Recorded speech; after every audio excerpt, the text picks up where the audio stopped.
Good morning बच्चों। आज हम कक्षा 7 में गणित विषय में पाठ संख्या 1 परिमेय संख्याओं में आगे बढ़ते हुए आज परिमेय संख्याओं की समानता की जांच करेंगे और परिमेय संख्याओं में छोटी बड़ी परिमेय संख्या ज्ञात करना सीखेंगे और परिमेय संख्याओं को आरोही क्रम में और अवरोही क्रम में निकालना सीखेंगे। तो क्लास स्टार्ट करते हैं। परिमेय संख्याओं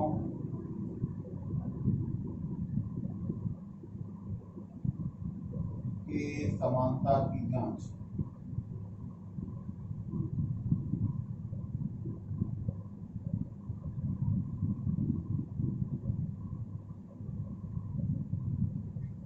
परिमेय संख्याओं की समानता की जांच कैसे पता लगाएंगे कौन सी परिमेय संख्या हमारी बराबर है या नहीं है। समानता से मतलब क्या है? समान, यानी कोई भी दो परिमेय संख्याएं दे रखी होंगी और हमें ये निकालना है कि वो परिमेय संख्याएं हमारी समान हैं या नहीं है। तो परिमेय संख्याओं की समानता की जांच करने के लिए हमें क्या करना पड़ता है? मान लीजिए दो परिमेय संख्या हमारी a/b और c/d है। तो देखिए इसके बारे में हम लिख लेते हैं। दो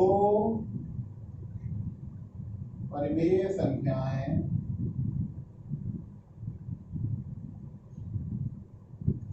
a/b तथा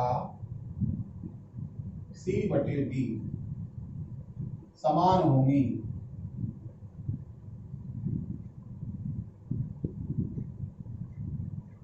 यदि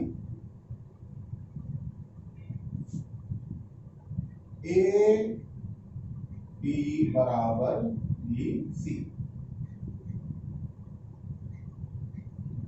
ad बराबर bc, यानी a का गुणा अगर हम b में करें और b का गुणा अगर हम c में करें तो अगर ये दोनों संख्याएं आती हैं जो गुणा करने पर अगर बराबर है तो परिमेय संख्याएं जो दी हुई हैं वो हमारी समान होंगी। अगर बराबर नहीं उत्तर आता है तो परिमेय संख्या हमारी समान नहीं होंगी। एक उदाहरण लेते हैं।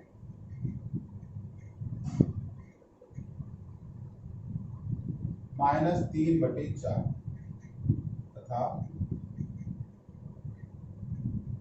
6/-8 के समानता की जांच।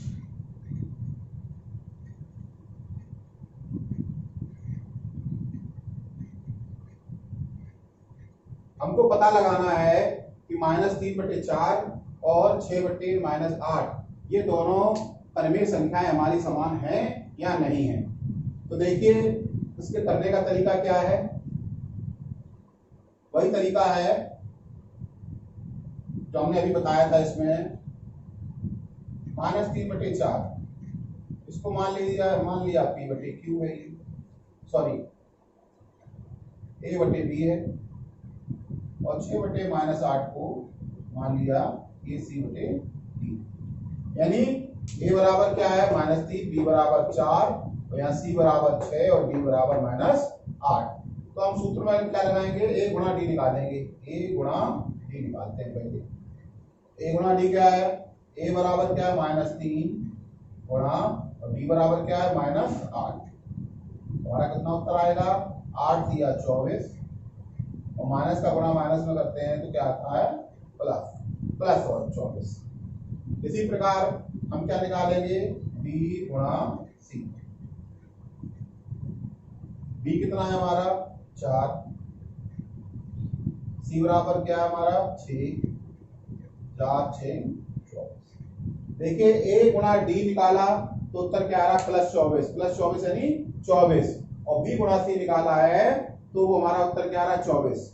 यानी दोनों ही चीजें निकालने पर हमारा क्या आ रहा है? दोनों उत्तर समान आ रहे हैं। यानी ad बराबर हमारा 24, bc बराबर 24। कहने का मतलब है a गुणा d बराबर हमारा b गुणा c। जो कि हमारी एक कंडीशन फॉलो हो रही है, यानी ए का गुणा डी में करें और बी का गुणा सी में करें तो दोनों उत्तर बराबर आते हैं, तो वो परिमेय संख्याएं हमारी समान होंगी। तो इसका मतलब हम क्या कह सकते हैं, -3/4 बराबर 6/-8। इसका मतलब क्या है हमारा, -3/4 और 6/-8 हमारी समान परिमेय संख्याएं हैं। देखिए एक उदाहरण देते हैं, -8/14 तथा 13/21। इन दो परिमेय संख्याओं की हमें समानता की जांच करनी है, ये दो परिमेय संख्याएं हमारी समान हैं या नहीं है। तो इसको देख लीजिए, उसी प्रकार लिख लीजिए, -8/14 बराबर a/b और 13/21 बराबर c/, ठीक है। तो हमारा a बराबर क्या होगा, -8, b बराबर क्या होगा 14, c बराबर 13 और d बराबर 21। तो हमें क्या निकालना है, a इंटू डी निकालना है, a का गुणा b में करके निकालना है उत्तर, और b का गुणा हमें c में करना है, फिर उत्तर निकालना है। तो a का गुणा d में करते हैं, a बराबर -8 है तो -8 का गुणा क्या होगा, d कितना हमारा 21, तो 21 में होगा। तो जब हम इसका गुणा करेंगे तो क्या आएगा, 8 × 8, 8 × 16 -168। इसी प्रकार b का गुणा c में करेंगे तो b बराबर क्या हमारा 14, 14 का गुणा किस में करेंगे, c से। c कितना हमारा, c हमारा 13, 13 में करेंगे, 13 में करेंगे तो देखिए क्या उत्तर आता हमारा, 14 × 42 और 14 × 1 = 14 और 4 = 18। तो देखिए a का गुणा d में किया तो -168 आया, b का गुणा c में किया तो 182 आया। इसका मतलब दोनों ही संख्याएं बराबर नहीं है। तो दोनों संख्याएं बराबर नहीं है, a गुणा d not equal to b गुणा c। देखिए ये वाला साइन है, इसको बोलते हैं not equal to, not equal to. इसका मतलब बराबर नहीं है। कैसे पढ़ सकते हैं, a गुणा d बराबर नहीं है b गुणा c के। जब a गुणा d बराबर नहीं है b गुणा c के, इसका मतलब ये बराबर नहीं है इसके, क्योंकि हमने क्या कहा था, a/b और c/d दो परिमेय संख्याएं हमारी बराबर तभी होंगी जब a का गुणा d में करें और b का गुणा c में करें और दोनों का उत्तर हमारा बराबर आए। तो इसका मतलब क्या है, -8/14 नॉट इक्वल टू 13/21। इस तरीके से हम किन्हीं भी दो परिमेय संख्याओं की जांच कर सकते हैं कि वो दोनों परिमेय संख्याएं हमारी समान हैं या नहीं। अगला टॉपिक हमारा है दो परिमेय संख्याओं की तुलना, यानी किन्हीं कोई दो परिमेय संख्याएं दे रखी होंगी और हमें तुलना करनी है कि कौन सी परिमेय संख्या छोटी है और कौन सी परिमेय संख्या हमारी बड़ी है। कैसे परिमेय संख्याओं को देखकर हम बता सकते हैं कि कौन सी परिमेय संख्या छोटी और कौन सी परिमेय संख्या हमारी बड़ी है। तो परिमेय संख्याओं की तुलना, परिमेय संख्याओं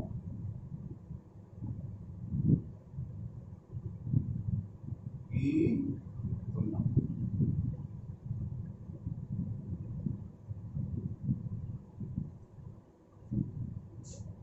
यदि दो परिमेय संख्याएं a/b तथा c/d इस प्रकार हैं कि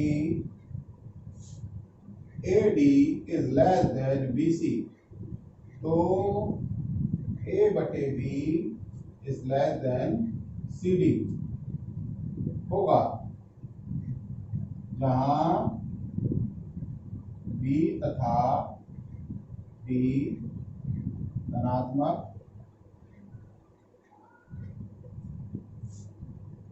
पूर्णांक हैं।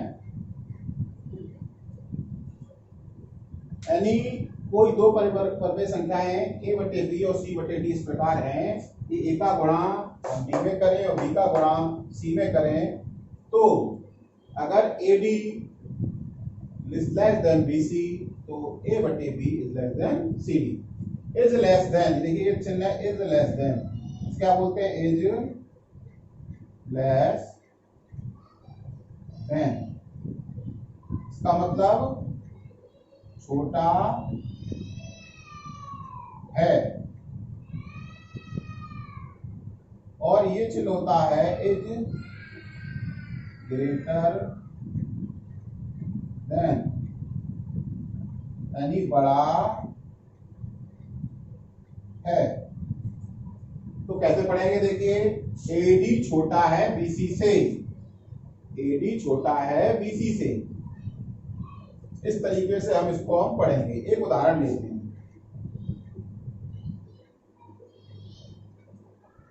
तीन बटे -3/8 तथा 4/-8।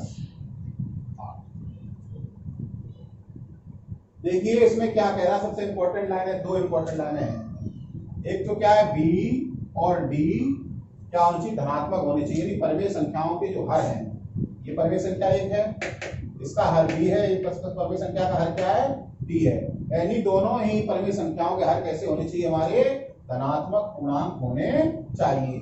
अगर धनात्मक पूर्णांक नहीं है तो हम क्या करेंगे, उनको धनात्मक बनाएंगे। देखिए इसमें क्या -3/8 है, ये 4/-8 है, तो पहले क्या करेंगे, हम हरों को धनात्मक बनाएंगे। तो -3/8 तो ये हमारा है ही धनात्मक, 4/-8 है, इसे हमें धनात्मक पूर्णांक बनाना है -8 को, यानी हर को, तो क्या करेंगे, -1 से गुणा कर देंगे, तो क्या आ जाएगा, -4 बटे माइनस प्लस हो जाएगा, और 4 8 एकम 8। तो देखिए हमारा हो गया -4/8। अब -3/8 तथा -4/8। अब ये दो परिमेय हमारी संख्याएं आ गई हैं। अब इसको हम इसी सूत्र से निकाल कर देखेंगे कि कौन सी परिमेय संख्या छोटी है, कौन सी परिमेय संख्या हमारी बड़ी है। तो देखिए -3/8 को A बटे B के रूप में लिख लीजिए, -4/8 को C बटे D के रूप में लिख लीजिए। अब हम क्या निकालेंगे, A गुणा D। A गुणा D, A कितना है, -3 गुणा D कितना हमारा 8, तो आ गया -24। अब ऐसे ही हम निकाल रहे हैं B गुणा C। तो B गुणा C हमारा कितना आया, B कितना है 8 है, गुणा C कितना हमारा -4 है, तो आ गया -32। अब हमको ये बताइए -24 बड़ा है या -32। बच्चे ज्यादातर मोस्टली क्या बताएंगे, -32 बड़ा है। क्यों, 32 बड़ा है, 24 छोटा होता है, 32 बड़ा होता है, तो -32 बड़ा है। लेकिन ऐसा नहीं है। हम परिमेय संख्याओं को चैप्टर जिन्होंने पढ़े होंगे, पहला दूसरा तीसरा 3 वीडियो बना चुका हूं परिमेय संख्याओं पर, तो वो आसानी से बता सकेंगे कि दोनों पूर्णांकों में कौन सा पूर्णांक बड़ा है, -24 बड़ा है या -32 बड़ा है। जब संख्या रेखा पर हम पढ़ते हैं, 0 से जब लेफ्ट हैंड साइड पर जाते हैं तो संख्याएं छोटी होती चली जाती हैं, और जैसे ही हम 0 से दाएं तरफ बढ़ते हैं तो वो संख्याएं बड़ी होती चली जाती हैं। तो देखिए जब हम 0 से बढ़ेंगे तो पहले क्या आएगा, -24 आएगा, उसके बाद जब आगे बढ़ेंगे तब -32 आएगा। तो कहने का मतलब क्या है कि -24 पहले आएगा और -32 बाद में आएगा, इसलिए इसमें -24 बड़ा है और -32 छोटा है। अगर ऐसे आप याद ना रख पाए तो थोड़ा सा इस तरीके से याद रख लें कि जो संख्याएं ऋणात्मक होती हैं तो जो बड़ी दिखे समझ लो वो छोटी है, और जो छोटी दिखे समझ लो वो बड़ी है, अगर माइनस लगा है तो।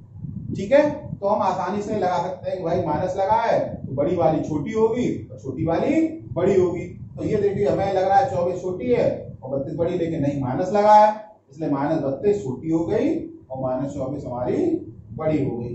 तो अब देखिए क्या हो गया, -24 कैसा है, बड़ा, और 32 छोटा है। तो कहने का मतलब है A गुणा D जो है वो बड़ा है किससे, B गुणा C से।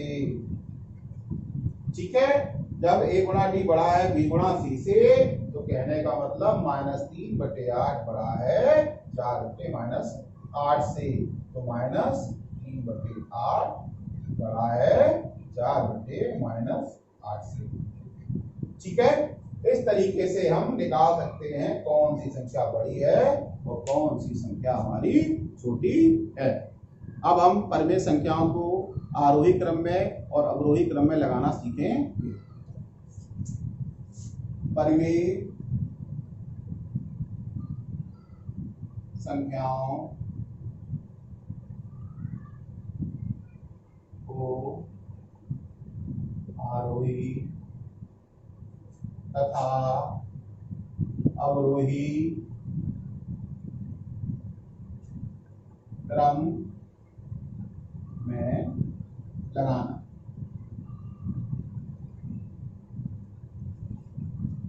देखिए अब इसमें आता आरोही क्रम।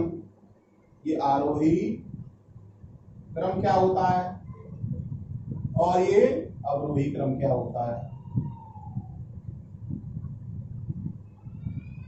देखिए जब एक सीढ़ी ले लीजिए, जब सीढ़ी पे हम चढ़ते हैं इधर से वाले पायदान पे, फिर इस पे यानी चढ़ना, यानी हम मंजिल की तरफ आगे बढ़ते हैं तो उसे बोलते हैं आरोही क्रम। और जब हम सीढ़ियों से उतरते हैं तो उसे बोलते हैं अवरोही क्रम। यानी आप कक्षा 6 में पढ़े, अब 7 में आए, फिर 8 में आएंगे, तो ये आपका आरोही क्रम है। ठीक है, अगर आप 8 में पढ़ने के बाद फिर कक्षा 6 में पढ़ने लगे तो ये आपका अवरोही क्रम है, आप डाउन हो रहे हैं। यानी संख्याओं का बढ़ता क्रम आरोही क्रम कहलाता है और संख्याओं का घटता क्रम हमारा अवरोही क्रम कहलाता है। तो देखिए एक एग्जांपल लेते हैं, उससे हम समझेंगे परिमेय संख्याओं को आरोही क्रम में और अवरोही क्रम में हम कैसे लगाते हैं।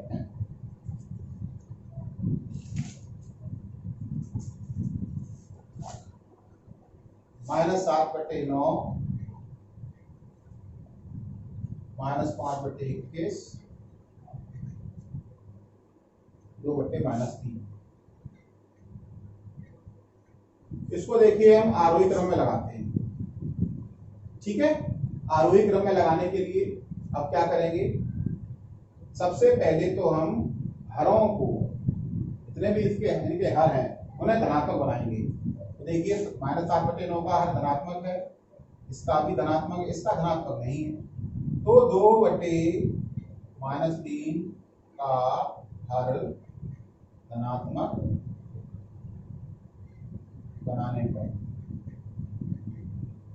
तो 2/-3 के हर को धनात्मक बनाना है तो क्या करेंगे, धनात्मक बनाने के लिए गुणा -1 का करेंगे। तो नीचे -1 का किया है तो ऊपर भी -1 का करेंगे। ऐसा नहीं नीचे -1 का कर दिया ऊपर नहीं किया, हर में भी करेंगे -1 का और अंश में भी -1 का करेंगे। तो यहाँ क्या आ जाएगा, 2 एकम 2 -/3 एकम 3 और माइनस का गुणा माइनस से करेंगे तो प्लस, हमारा हर धनात्मक बन गया। यानी कहने का मतलब 2/3 को हम -2/-3 को -2/3 भी हम लिख सकते हैं।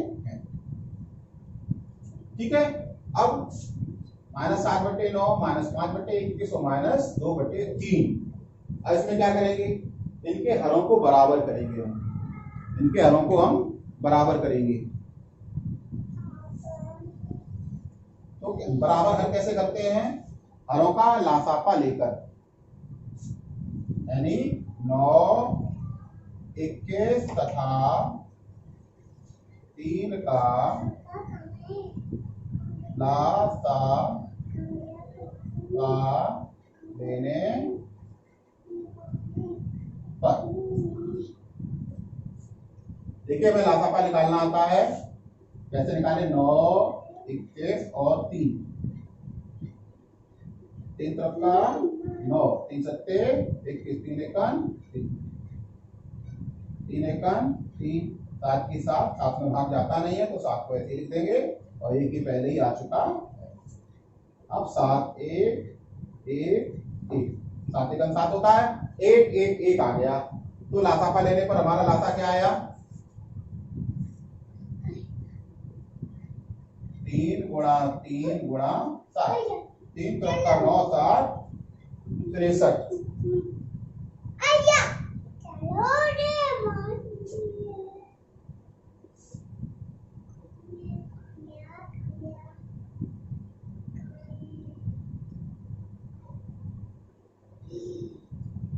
-7/9 बराबर -7/9।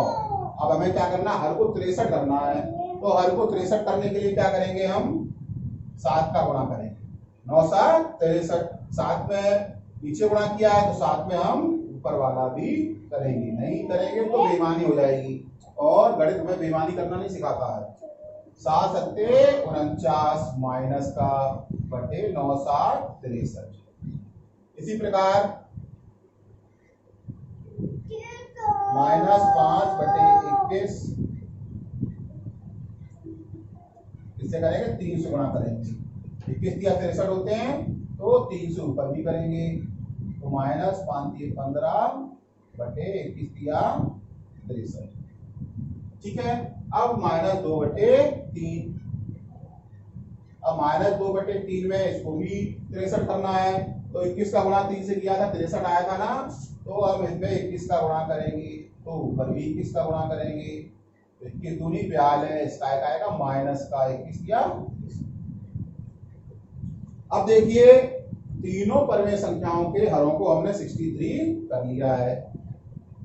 अब क्या करेंगे, जब हर समान हो गए हमारे, तो जब हमने भिन्नों के बारे में पढ़ा था तो हमने पढ़ा क्या था, जब भिन्नों के हर बराबर हों तो उनके अंश, जिस भिन्न का अंश छोटा होता है वो भिन्न छोटी होती है और जिस भिन्न का अंश बड़ा होता है वो भिन्न बड़ी होती है। उसी प्रकार परमेय संख्याओं में भी अगर परमेय संख्याओं के हर बराबर हों तो जिस परमेय संख्या का अंश छोटा होता है वो परमेय संख्या छोटी और जिस परमेय संख्या का अंश बड़ा होता है वो परमेय संख्या हमारी बड़ी होती है। तो हम क्या करेंगे, अंशों को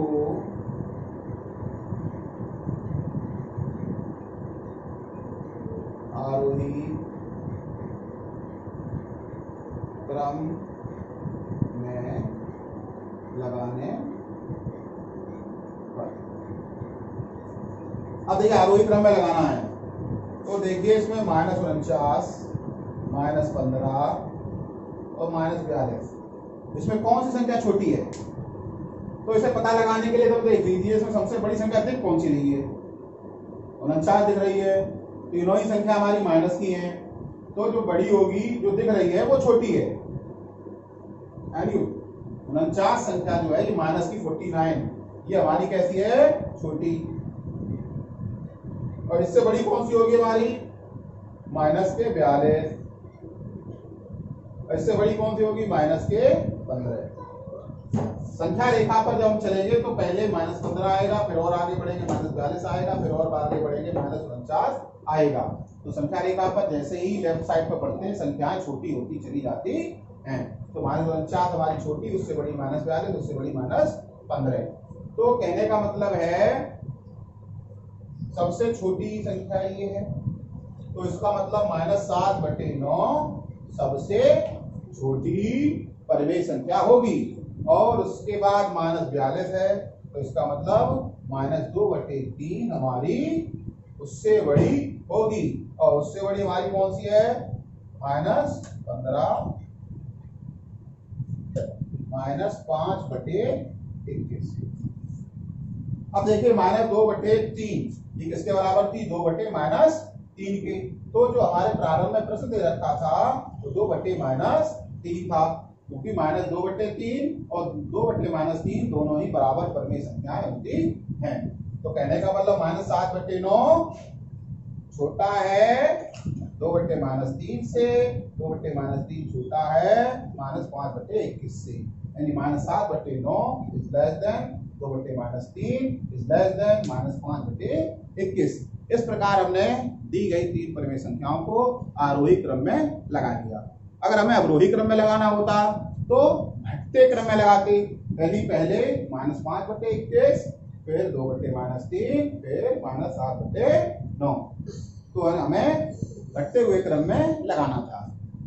तो आरोही क्रम यानी बढ़ते हुए क्रम में लगाना आरोही क्रम कहलाता है, और घटते क्रम में लगाना हमारा अवरोही क्रम कहलाता है। तो इस प्रकार हमने आरोही और अवरोही क्रम में लगाना सीखा। तो आज के चैप्टर में, आज के इस टॉपिक में जो हमने सीखा वो क्या सीखा? परिमेय संख्याओं में समानता की जांच करना सीखा हमने, और परिमेय संख्याओं की तुलना करना सीखा, कौन सी परिमेय संख्या छोटी है और कौन सी परिमेय संख्या हमारी बड़ी है। और हमने परिमेय संख्याओं को आरोही क्रम में और अवरोही क्रम में लगाना सीखा। प्रश्नावली में इससे संबंधित कई प्रश्न दे रखे हैं, आप उनको लगाने का प्रयास करें, और जो आपको प्रश्न नहीं आता है वो आप व्हाट्सएप के माध्यम से या इस वीडियो में कमेंट सेक्शन के माध्यम से आप दे सकते हैं, और आपको तुरंत उसका जवाब आपको मिलेगा।